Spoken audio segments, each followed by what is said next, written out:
Olá pessoal, nesse vídeo a gente vai falar um pouco sobre a parte de frutas e hortaliças minimamente processadas. E dentre os tópicos que a gente vai abordar, basicamente vai falar sobre etapas do processamento, as alterações devido ao processamento, um pouco de legislação e atmosfera modificada e controlada. Esses tópicos, na verdade, eles estão divididos em dois vídeos. A gente vai começar a parte de processamento, chegar até a metade e depois no próximo vídeo a gente dá continuidade. Então, só um pouco de informação introdutória a respeito de minimamente processados. O que a gente tem? É justamente uma mudança de hábito de consumidores, de população. Obviamente que a gente não generaliza para toda a população, mas tem havido essa mudança, que é justamente pela busca de praticidade e processamento mínimo. No Brasil, por exemplo, esse mercado de produtos prontos para o consumo tem crescido entre 10% a 15% ao ano, ou seja, é um mercado promissor. E basicamente esse crescimento ele se dá pela conta da praticidade que a gente tem junto com os minimamente processados. O custo ele ainda representa um fator limitante para o maior crescimento dessa demanda, porque quando a gente vai comparar o minimamente processado com o in natura, o minimamente processado ele tem um preço maior. E frutas e hortaliças submetidas ao processamento mínimo envolvem a manipulação de tecidos vivos que continuam fisiologicamente ativos. A gente vai observar que a gente já viu na aula passada um pouco sobre a fisiologia de vegetais, que tem todas as questões relacionadas com a taxa de respiração e a taxa de transpiração. Logo, a conservação desses produtos ela deve levar em consideração alguns parâmetros, como, por exemplo, a respiração, a transpiração, produção de etileno, características organolépticas e ataque de micro-organismos. A gente vai ver isso um pouco melhor mais para frente. Quando a gente fala de minimamente processados, a gente está falando daquele produto modificado fisicamente, mas que permanece em seu estado fresco, estando pronto para consumo ou aplicação. Ou seja, as operações unitárias que a gente tem envolvidas no processamento mínimo são operações que não impedem ou evitam a continuidade da vida daquele vegetal. Por isso que a gente tem todas essas questões relacionadas à conservação desses produtos. Consequentemente, eles têm uma validade inferior, como a gente vai ver também um pouco mais à frente. E para aumentar a vida de prateleira ou a vida comercial, a validade desse produto, a gente tem uma série de técnicas que a gente consegue utilizar, como, por exemplo, armazenamento refrigerado, atmosfera modificada. A gente vai ver que sanitização é a principal etapa, porque não existe outra etapa na produção de minimamente processados que vai resultar na redução de carga microbiana. Então, a gente deposita muito em cima da etapa de sanitização como a principal responsável pela redução e por isso que essa etapa ela vai ter um papel fundamental no fluxograma de produção de minimamente processado. Os minimamente processados, eles têm uma série de vantagens, como a principal é a praticidade para o consumidor, isso quando a gente olha o lado de lá, né, o lado do consumidor, mas também ela tem uma série de vantagens quando a gente olha para o lado do produtor ou do setor industrial, né, como, por exemplo, a minimização de perdas. Esses são produtos que não sofrem fortes oscilações no preço decorrente das estações. Possibilita também a diversificação da produção por parte dos produtores, ou seja, eles não necessariamente precisam produzir só os seus, comercializar os seus produtos in natura, mas eles conseguem agregar valor e também diversificar os produtos oferecidos. E dentro do processamento, o que a gente tem como principais etapas? Aqui vale lembrar que não necessariamente toda a produção de minimamente processados vai seguir essa ordem de etapas. Às vezes, dependendo o produto, dependendo a indústria, dependendo dos equipamentos disponíveis, essas etapas elas podem ter algumas alterações em relação às ordens, na sequência das operações e como que elas são realizadas. Mas, basicamente, o que a gente tem como etapas do processo é a recepção, estocagem, seleção, a limpeza e primeira sanitização, classificação, descascamento, corte, segunda sanitização, conservação, centrifugação, embalagem, armazenamento, transporte e comercialização. Obviamente a gente tem aqui algumas etapas que elas sempre vão estar presentes, como por exemplo a seleção, a sanitização, o descascamento e corte nem sempre, porque vai depender do tipo de produto minimamente processado que a gente está fabricando ou produzindo.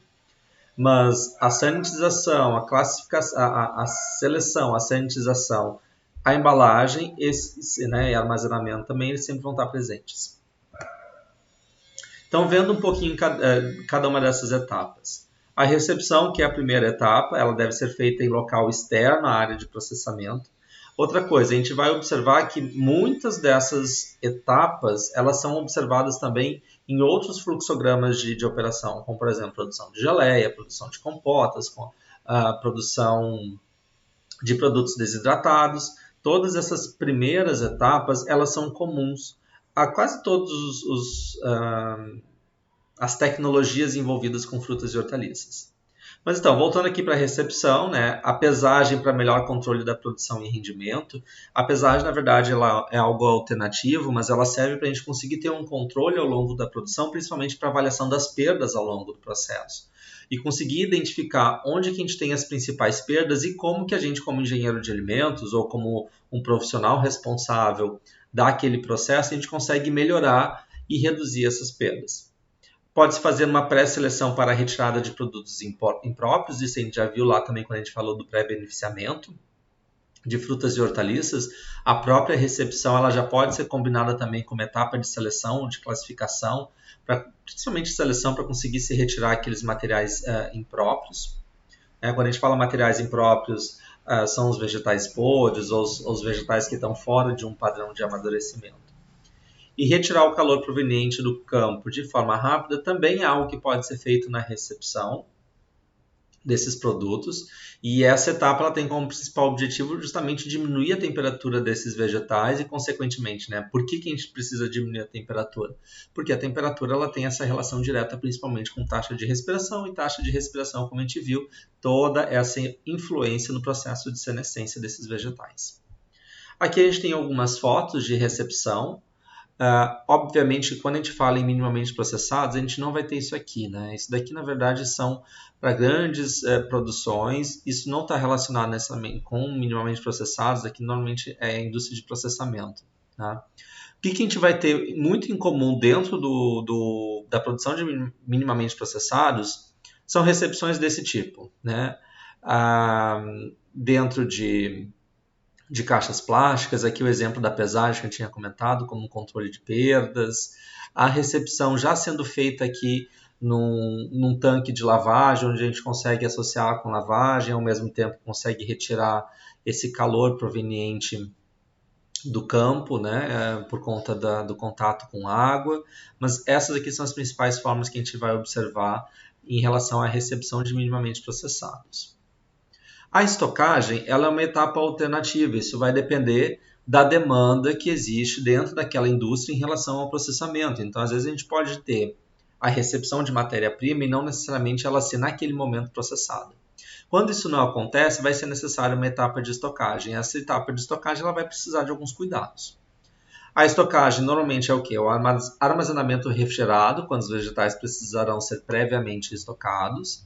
E nessas situações é ideal a gente utilizar a atmosfera controlada, ou seja, a gente controlar teor de umidade, temperatura e concentração de gases. A gente já viu na aula passada também que cada vegetal tem suas condições ótimas de armazenamento, né? Então, por isso que a estocagem ela exige cuidados especiais, pois as condições ideais variam para cada vegetal. Aqui até como exemplo, né, o pêssego, que ele tem uma condição ótima de estocagem a 0 graus Celsius, com teor de umidade relativa entre 90 e 95 graus Celsius, enquanto que a manga a gente tem uma temperatura ideal de estocagem de 8 a 12 graus Celsius e uma umidade relativa entre 85% e 90%. Né? E aí a gente volta àquela pergunta. E quando eu não tenho mais de uma câmara fria, eu só tenho uma câmara fria, eu preciso estocar produtos diferentes com condições diferentes. Nesse caso, eu vou ter que optar por um armazenamento em condições intermediárias.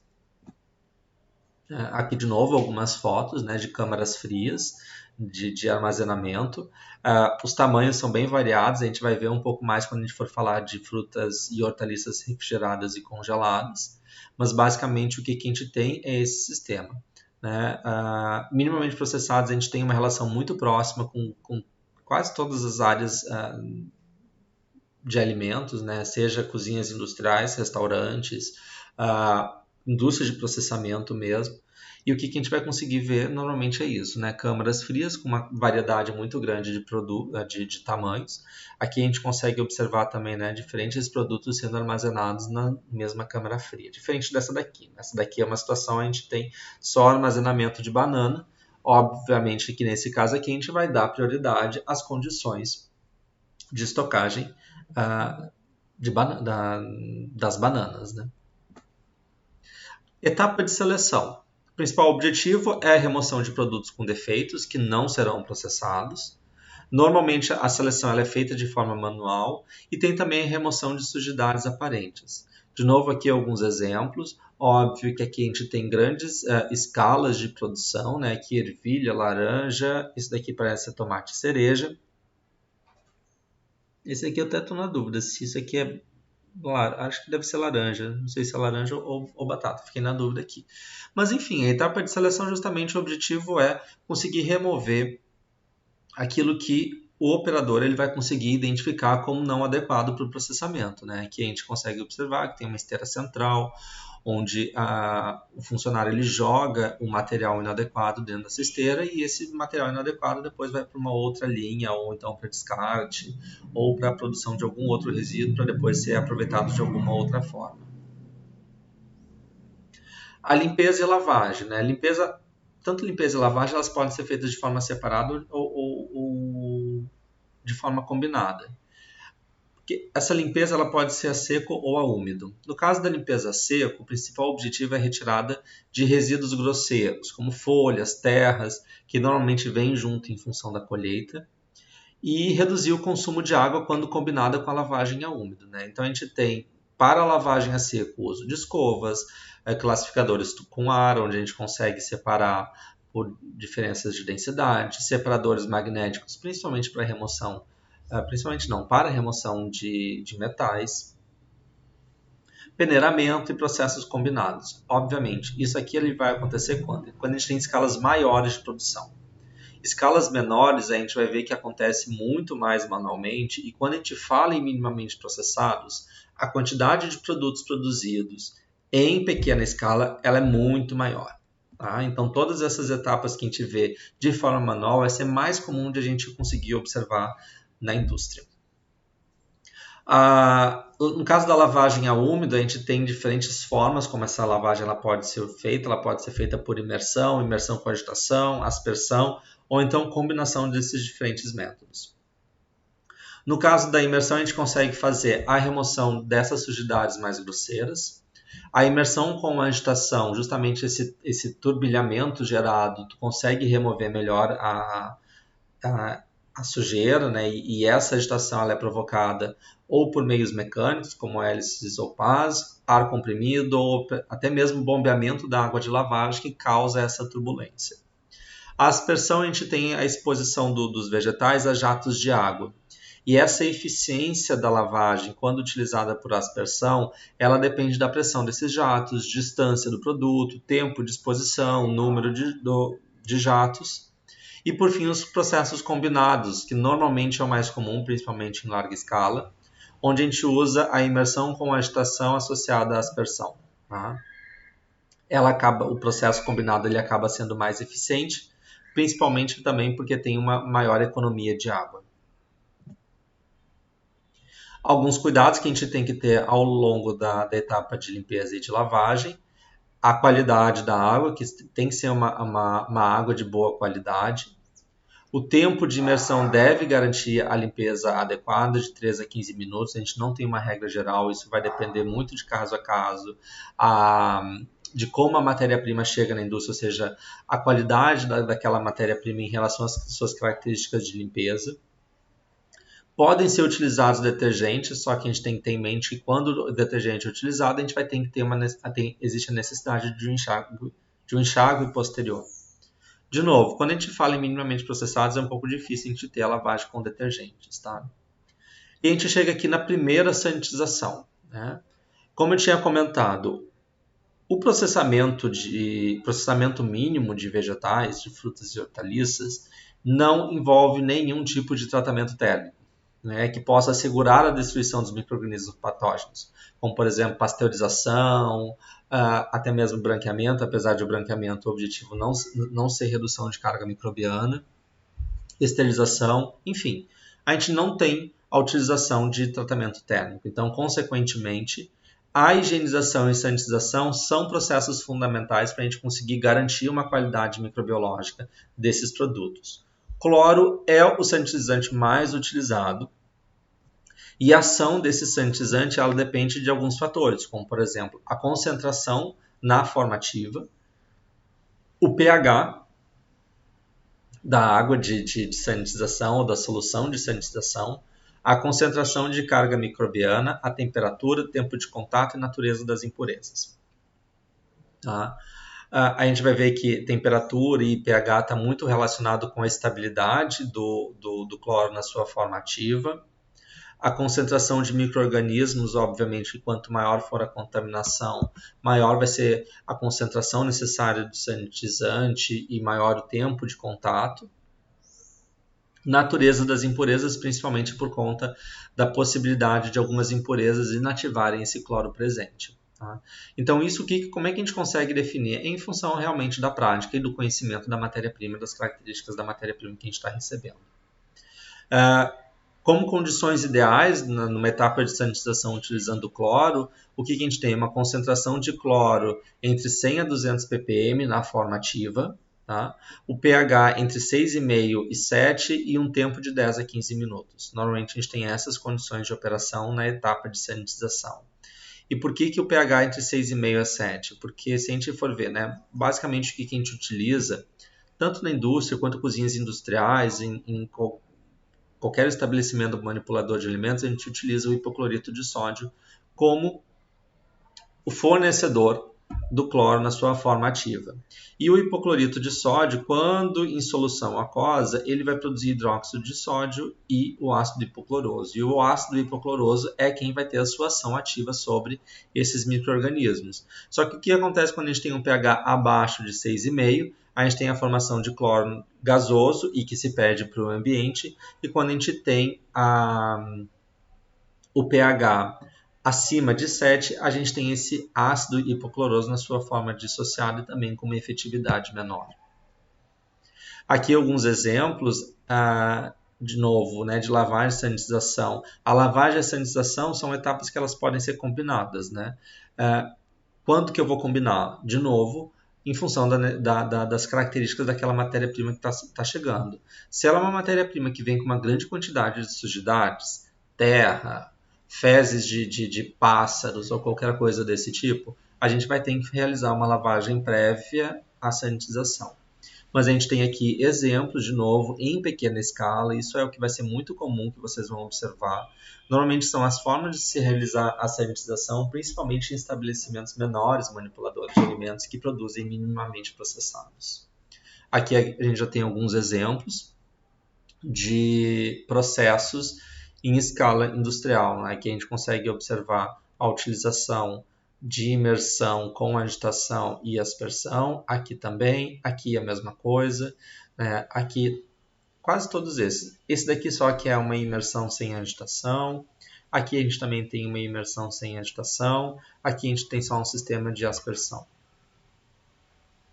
Aqui eu vou deixar esse exercício, no próximo slide aqui a gente tem a solução dele, mas deem uma olhada, que diz respeito ao cálculo da quantidade, né? O que a gente utiliza, por exemplo, em casa? Normalmente o que a gente utiliza para fazer a higienização de saladas ou de vegetais quando a gente compra e antes de consumir. A gente utiliza água sanitária. Se vocês forem olhar na embalagem de uma água, de um galão de água sanitária, vai ter ali a concentração de cloro ativo, que normalmente fica entre 2 a 2,5%. Cloro ativo, que é justamente a substância ativa que eu tenho que levar em consideração na hora de realizar os cálculos. Então, qual a quantidade de água sanitária que deverá ser adicionada por litro de água para atingir essa concentração de 200 ppm? Isso aqui é um exemplo de uma situação. Óbvio que na indústria a gente vai conseguir adquirir o sanitizante de uma forma diferente, não como água sanitária, mas como um sanitizante próprio para consumo, para utilização nessa etapa de sanitização. Tá? Aqui mais alguns cuidados em relação ao uso de cloro, né? Na verdade, reforçar alguns conceitos. O hipoclorito de sódio em água eleva o pH. Por que eleva o pH? Porque se a gente voltar aqui, ó, o hipoclorito, na presença em solução aquosa, ele produz uma base forte. Então, consequentemente, a tendência é aumentar o pH.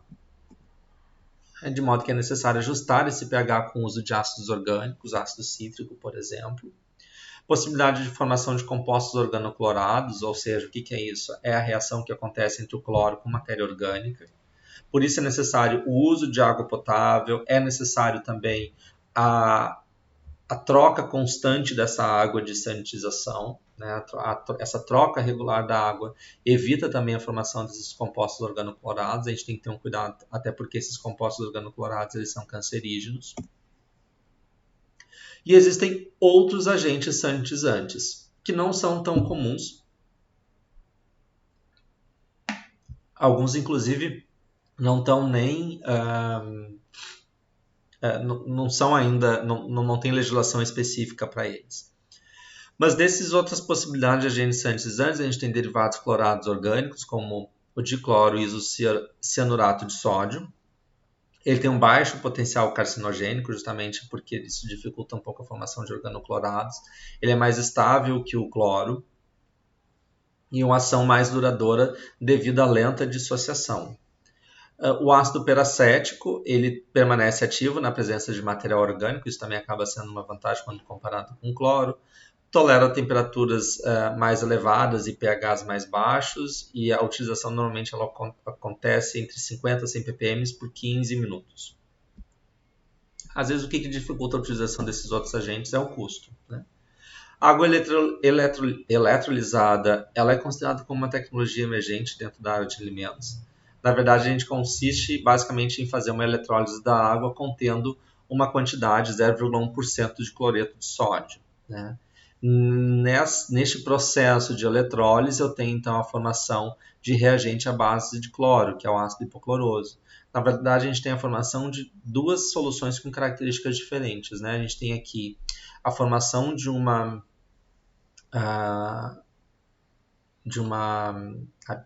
solução básica, né, rica em sódio, consequentemente hidróxido de sódio aqui. E isso, no final das contas, inverti, né? A gente tem aqui a formação de uma solução ácida, uma solução básica, né, com a formação de hidróxido de sódio, e ao mesmo tempo aqui a gente tem a formação de uma solução rica em ácido hipocloroso. Então a gente tem uma solução que pode ser utilizada para a sanitização, e aqui a gente tem uma outra solução que pode ser utilizada para lavagem, né? A gente vai, em algum momento, provavelmente a gente vai falar um pouco sobre a utilização desses detergentes básicos para a utilização na higienização. Então, ele tem a utilização de água eletrolizada tem esses efeitos menos adversos quando comparado com a utilização de hipoclorito de sódio. Tem menos problemas associados ao cloro também, só que a gente tem aqui um custo um pouco maior, porque tem a necessidade de utilização de equipamento específico, porque essa água eletrolizada ela tem que ser produzida no momento da sua utilização. Essa água eletrolizada ela acaba sendo mais comum a utilização dela até mesmo para fazer a lavagem, às vezes, da área industrial, que necessita de um volume maior de água, então, consequentemente, acaba sendo mais vantajosa a utilização dessa tecnologia do que a utilização de hipoclorito de sódio. Dióxido de cloro também é um agente sanitizante que tem um forte poder oxidante, né? Ele tem um efeito biocida, eficiente contra esporos e boa penetração em biofilmes, é instável, devendo ser gerado no local de uso, que acaba sendo uma desvantagem desse agente, é explosivo em altas concentrações, que também acaba sendo uma desvantagem, baixa reatividade com matéria orgânica.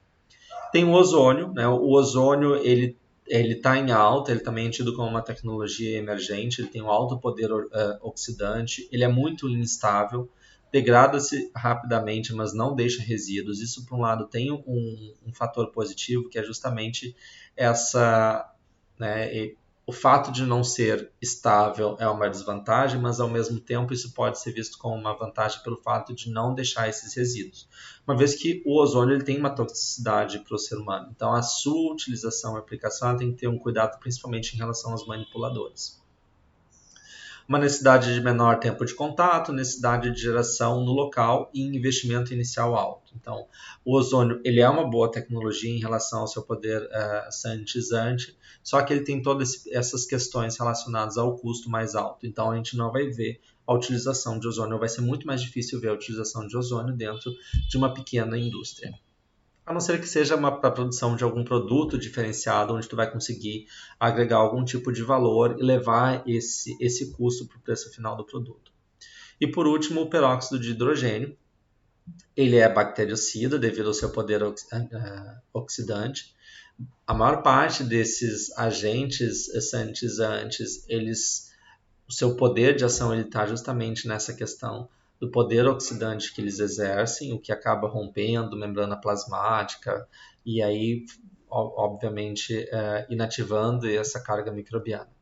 O uso ele ainda não foi aprovado, ele não produz resíduos, pois degrada-se rapidamente, assim como o ozônio, só que provoca alterações em alguns alimentos, principalmente descoloração pela degradação de antocianinas. Então a gente tem que ter um cuidado também na utilização de alguns agentes sanitizantes, no efeito que eles têm em características sensoriais dos produtos, dos alimentos. A classificação. Classificação basicamente tem como objetivo separação da matéria-prima de acordo com forma, tamanho, peso ou firmeza. A classificação ela favorece o processamento, como por exemplo o manuseio e descascamento, a qualidade do produto final, quando a gente tem essa relação com uniformidade e padronização. A classificação, de novo, né, ela pode ser feita de uma forma manual, ela pode ser feita por meio de equipamentos. O que vai definir a escolha de uma ou outra? A escala de produção. Né? Aqui a gente tem alguns exemplos de classificações sendo feitas de forma mecânica. Né? Todas essas classificações aqui são por tamanho, mas eu também tenho equipamentos que conseguem selecionar por cor. Mas, de novo, isso vai ser mais comum a gente conseguir observar em grandes escalas de produção, porque esses equipamentos são equipamentos normalmente que têm uma escala de produção alta. Quando eu estou falando de escala de produção, estou falando em capacidade produtiva, né? Quantos quilogramas, quantas toneladas por hora. Descascamento. Né? O descascamento pode ser manual, realizado por meio de facas. A gente tem algumas desvantagens em relação ao descascamento manual, porque, por exemplo, ele tem uma baixa produtividade, ele é mais oneroso, eu tenho maiores perdas junto à casca, falta de uniformidade do corte. Só que ele vai ser muito comum, uma etapa muito comum dentro, em escalas, em pequenas escalas de produção. Tá? Então, por exemplo, a gente pode pegar o hortifruti, né, que normalmente tem. Quase todos esses mercados hoje em dia já têm os seus produtos minimamente processados, principalmente com uma forma de reduzir desperdício e diminuir perdas. Então, aqueles vegetais que não estão mais totalmente aptos para o consumo, quando eu digo totalmente aptos, é que a fruta inteira não está mais apta para o consumo, ou então já está chegando muito próximo do ponto máximo de amadurecimento, ele pode ser minimamente processado, convertido lá, vai, embala, coloca num potinho e vende até por um valor um pouco mais alto. Esse produto depois, né, minimamente processado, ele vai ter uma validade menor do que o produto in natura normalmente, justamente por conta da exposição que tu está fazendo no material interno. A casca, ela é uma proteção do teu vegetal. No momento que tu tira esse vegetal, ele perde essa proteção e, consequentemente, fica mais suscetível à ação de uma série de fatores que aceleram o processo de senescência. O descascamento ele pode ser feito também com água quente ou vapor, mas isso não é aplicável a qualquer tipo de matéria-prima. A gente tem a exposição direta em chama seguida de aspersão de água, isso acontece no caso de cebolas para o descascamento. Imersão em água quente ou vapor por 30 a 60 segundos de imersão em água, né, que a gente pode chamar de lixiviação. Isso normalmente é feito com vegetais que têm cascas mais sensíveis, como por exemplo o pêssego, o figo, o tomate, que são frutas, principalmente o tomate, né, a gente tem uma dificuldade muito grande de conseguir descascar ele manualmente, ele na sua forma in natura. O pêssego a gente até consegue, mas o descascamento manual do pêssego, no final das contas, tu acaba tendo uma grande perda de polpa, né, que acaba indo junto com a casca. E figo é comum a gente realizar o descascamento por lixiviação, principalmente para a produção de figos em compota, doces de figo, porque ele é feito com a fruta ainda não madura, né? É feita com a fruta no estágio anterior à maturação e, consequentemente, a utilização da lixiviação, ou seja, imersão em água quente, a utilização de soda, né? No caso, a lixiviação está mais relacionada à adição de soda também. E a gente consegue fazer essa remoção da casca. E por fim, o descascamento mecânico, que é por meio da utilização de equipamentos. Normalmente ela é feita por abrasão, utilização de jatos de água para carregar a borra de casca. Aqui a gente consegue observar, né? Isso aqui na verdade é um equipamento para fazer o descascamento não só de cenoura, mas de batata, de novo. Alguns vegetais com películas finas, mas que ao mesmo tempo também são resistentes, isso a gente tem que ter cuidado. Né? O descascamento mecânico normalmente ele vai ser feito em vegetais que eles têm uma certa resistência, uma certa firmeza, como por exemplo batata, cenoura, beterraba, cebola, não sei se eu comentei já, o alho, que eles vão conseguir resistir a esse processo de abrasão. Tá aqui a lixiviação, né, que eu tinha comentado antes já.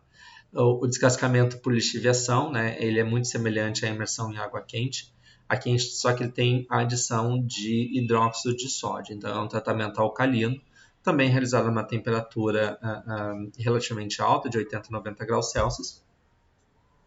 O hidróxido de sódio sendo utilizado numa concentração de 0,5 a 3% e uma imersão ou então aspersão de 1 a 2 minutos. Ideal para pêssego, pera, figo, tomate, batata baroa, mandioquinha. Equipamentos, tanque de imersão, tambor giratório, túnel de aspersão de soda, a gente tem diferentes variabilidades. Obviamente que, por exemplo, um tambor giratório eu não vou poder usar com pêssego. Provavelmente não vou poder usar com pera, isso vai depender também do tipo da espécie, da variedade de pera. Mas se for uma pera que é mais macia, um tambor giratório vai ter um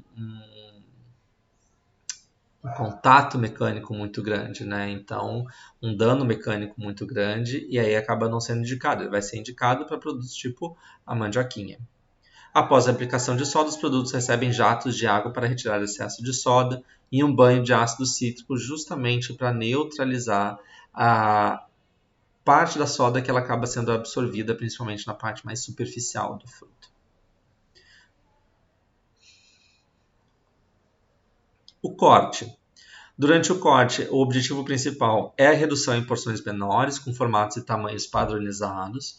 A gente vai ver que dentro dos minimamente processados, eu posso ter produtos descascados, produtos cortados, eu posso ter produtos inteiros também. Só que essa é uma etapa que provoca muitas injúrias nos tecidos vegetais, o que provoca o aumento da taxa de respiração e aceleração da senescência. Esse corte ele pode ser manual ou mecânico. E o tipo de corte ele pode variar de acordo com o objetivo do estabelecimento. Ele pode ser inteiro, pode ser em fatia, pode ser em metade, em quadrados, em cubos, em pedaços irregulares, pode ser ralado. Aqui a gente tem alguns exemplos, né? Por exemplo, coco aqui em lascas. Aqui a gente tem abóbora, né? Abóbora semi-inteira, em cubos, ralada, beterraba, enfim. Né? A forma como o corte vai ser realizado, isso fica a critério do fabricante ou do produtor. Alguns equipamentos para se realizar o corte, alguns equipamentos em escala industrial, com uma alta capacidade, com uma alta escala de produção, outros equipamentos mais manuais que vão ser utilizados em menores escalas. E aqui a gente chega à segunda sanitização, como tinha comentado, né? A sanitização é uma etapa mais importante, é a partir dela que a gente consegue reduzir carga microbiana, e existe essa segunda sanitização justamente por conta do corte. Se a gente voltar lá para o fluxograma inicial que a gente viu, o que a gente tem aqui? Essa primeira sanitização justamente para conseguir retirar essa carga microbiana superficial que existe no produto. Só que depois a gente continua, né, mantém essa manipulação com a classificação, descascamento e corte. E essa segunda sanitização ela vem justamente para eliminar possíveis contaminações que podem ter ocorrido durante este processamento aqui. Tá?